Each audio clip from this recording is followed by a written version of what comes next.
नमस्कार मंडळी, मी सविता पाटील आणि चनकडी तडका या माझ्या यूट्यूब चॅनलवरती तुम्हा सर्वांचे पुन्हा एकदा स्वागत आहे। तर आंब्यांचा सीझन चालू आहे, थोड्याच दिवसात तो संपेल सुद्धा। म्हटलं चला आमरसपुरीचा छान असा बेत करूयात। आता आमरसपुरी म्हटलं तर सर्वांनाच आवडते नाही का। तर पाहू शकताय छान असा आपला आमरस, वरून ड्रायफ्रूट आणि केसर आणि टम्म फुगलेल्या गव्हाच्या पिठाच्या आणि रव्याच्या पुऱ्या, बघूनच तोंडाला पाणी सुटते नाही का। चला तर मग वेळ न लावता रेसिपीला सुरुवात करूयात। आणि हो, अशाच माझ्या नवनवीन रेसिपीज बघण्यासाठी चॅनलला सबस्क्राइब करायचं आहे बरं का। चला तर मग सगळ्यात आधी आपण हा छान रसाळ असा आमरस कसा बनवायचा ते पाहूयात। तर सगळ्यात आधी इथं मी अर्धी वाटी होईल इतकं कोमट दूध घेतलेलं आहे आणि त्याच्यात केशरच्या एक 10 ते 12 कांड्या टाकलेल्या आहेत आणि त्याला थोडंसं मिक्स करून बाजूला ठेवून दिलेलं आहे। त्याच्यानंतर इथं मी 3 छान पिकलेले आंबे घेतलेले आहेत आणि ते पाण्यामध्ये स्वच्छ धुवून घेतलेले आहेत। म्हणजे काय होईल, त्याच्यावरती जर काही घाण वगैरे असेल आणि आंब्याचा जो चीक असेल तो निघून जाईल। याला स्वच्छ धुवून पुसून घेतलेला आहे। आता या आंब्यांचा गर आपल्याला काढून घ्यायचा आहे। त्याच्यासाठी मी इथं आंबे कापून घेतलेले आहेत। तर अशा प्रकारे हे आंबे कापून घ्यायचे आहेत आणि चाकून असे काप काढायचे, म्हणजे आंब्याचा गर काढायसाठी सोपा जातो। त्याच्यानंतर चमच्याच्या साहाय्यानं हा जो आंब्याचा गर आहे तो सालीपासून वेगळा करायचा आहे।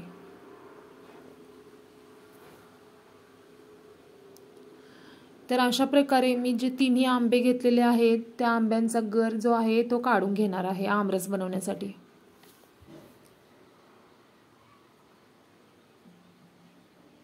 तर तिन्ही आंब्यांचा गर मी काढून घेतलेला आहे। आता काय करायचं आहे, मिक्सरचं भांडं घ्यायचं आहे। त्याच्यामध्ये तिन्ही आंब्यांचा जो गर काढून घेतलेला होता आपण तो घ्यायचा आहे। त्याच्यामध्ये 4 चमचे साखर टाकायची। आता साखरेचं प्रमाण तुमच्या आवडीप्रमाणे कमी जास्त करा, किंवा आंबे जर थोडे आंबट असतील तर साखरेचं प्रमाण थोडं वाढवा। त्याच्यानंतर त्याच्यामध्ये 3 वेलदोडे घ्यायचे आहेत आणि ते सोलून ह्याच्यामध्येच टाकायचे आहेत। वेलदोड्यांनी छान चव येते आमरसला। आणि आपण जे केसर दूध मगाशी मिक्स करून ठेवलेलं होतं ते सुद्धा या मिश्रणामध्ये आपल्याला ओतून घ्यायचं आहे। तर दुधाचं प्रमाण सुद्धा तुमच्या आवडीप्रमाणे कमी जास्त करा। जर थोडा पातळ आमरस आवडत असेल तर दुधाचं प्रमाण थोडंसं वाढवा। आता मिक्सरचं झाकण लावायचं आहे आणि स्मूथ असा आमरस आपल्याला मिक्सरमध्ये बनवून घ्यायचा आहे। तर पाहू शकता अगदी स्मूथ पेस्ट सारखं मी हे मिक्सरमध्ये फिरवून घेतलेलं आहे। आणि अशा प्रकारे अगदी झटपट असा होणारा आणि अगदी सर्वांना आवडणारा आपला आमरस तयार आहे। इथे मी वरून थोडे ड्रायफ्रूट आणि केसर टाकलेले आहेत, नसतील तरीसुद्धा चालतील।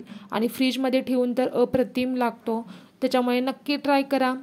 तर असा हा आपला छान तोंडाला पाणी आणणारा आमरस तयार झालेला आहे। आता आपण आमरससोबत खाण्यासाठी जी गव्हाच्या पिठाची आणि रव्याची पुरी बनवायची आहे ती कशी बनवायची ते पाहूयात। तर पुरी बनवण्यासाठी इथे मी 2 मोठे कप होईल इतकं गव्हाचं पीठ घेतलेलं आहे आणि त्याच कपाने अर्धा कप होईल इतका बारीक रवा घेतलेला आहे। ह्या पुऱ्या ज्या आहेत त्या रवाळ होतात। तुम्हाला जर रवाळ पुऱ्या आवडत नसतील तर गव्हाचं पिठाचं प्रमाण वाढवा आणि रवा 4 चमचे टाकला तरी सुद्धा चालेल। त्याच्यानंतर त्याच्यामध्ये चवीनुसार मीठ, अर्धा चमचा साखर टाकायची आहे आणि 1-2 चमचे होईल इतकं तेल टाकायचं आहे आणि हे व्यवस्थित हाताने मिक्स करून घ्यायचं आहे। आणि आवश्यकतेनुसार पाणी टाकून आपल्याला पुरीचं पीठ मळून घ्यायचं आहे। तर अशा प्रकारे आवश्यकतेनुसार थोडं थोडं पाणी टाकून आपल्याला पुरीचं घट्टसर असं पीठ मळून घ्यायचं आहे। त्याच्यानंतर ह्याच्यावरती वरून 1 चमचाभर होईल इतकं तेल टाकायचं आहे आणि पिठाला लावून घ्यायचं आहे आपल्याला। आणि ह्याच्यावरती झाकण ठेवून एक 15 ते 20 मिनिटांसाठी पीठ आपल्याला मुरण्यासाठी ठेवून द्यायचं आहे।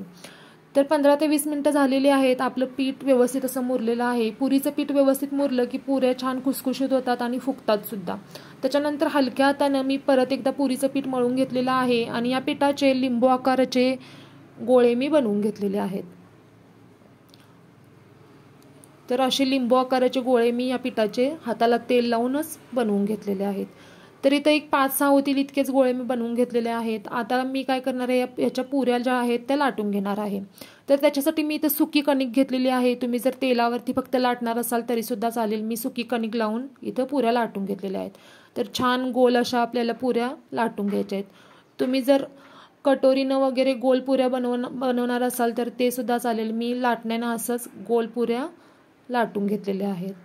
तर अशा प्रकारे हलक्या हातानं अगदी थोडी जाडसर अशी पुऱ्या आपल्याला लाटून घ्यायची आहे। तर इथे मी 5-6 पुऱ्या एकदमच लाटून घेतलेल्या आहेत तळण्यासाठी। तुम्ही एक पुरी लाटून ती सुद्धा तळून घेऊ शकता।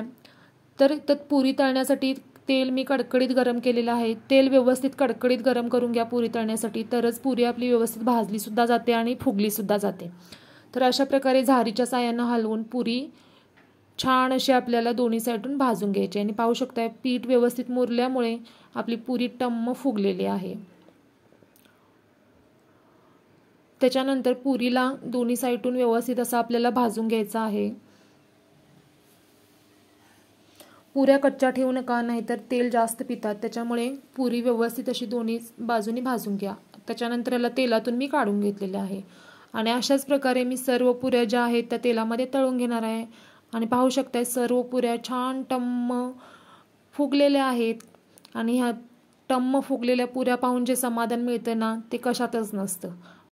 तर अशा प्रकारे आपल्या गव्हाच्या पिठाच्या आणि रव्याच्या टम्म फुगलेल्या खुसखुशीत अशा पुऱ्या तयार आहेत आणि आपला आमरससुद्धा छान तयार आहे। चला तर मग आमरस पुरीचा सर्विंग करूया। तर त्याच्यासाठी इथे मी एक ताट घेतलेला आहे आणि आमरस मी मगाशीच बनवून घेतलेला होता, तो थोडा वेळ फ्रीजमध्ये ठेवलेला आहे, कारण गार आमरस खूप छान लागतो पुरीसोबत। आणि आपल्या छान टम्म फुगलेल्या पुऱ्या कधी खातो वाटतंय ना बघून। चला तर मग तुम्ही लवकर ही रेसिपी ट्राय करा आणि मला कमेंट्समध्ये कळवायला विसरू नका बरं का, कसा झालेला आहे आमरस पुरीचा बेत। त्याचबरोबर माझ्या चॅनलला लाईक करा, शेअर करा आणि सबस्क्राईब करायला अजिबात विसरू नका।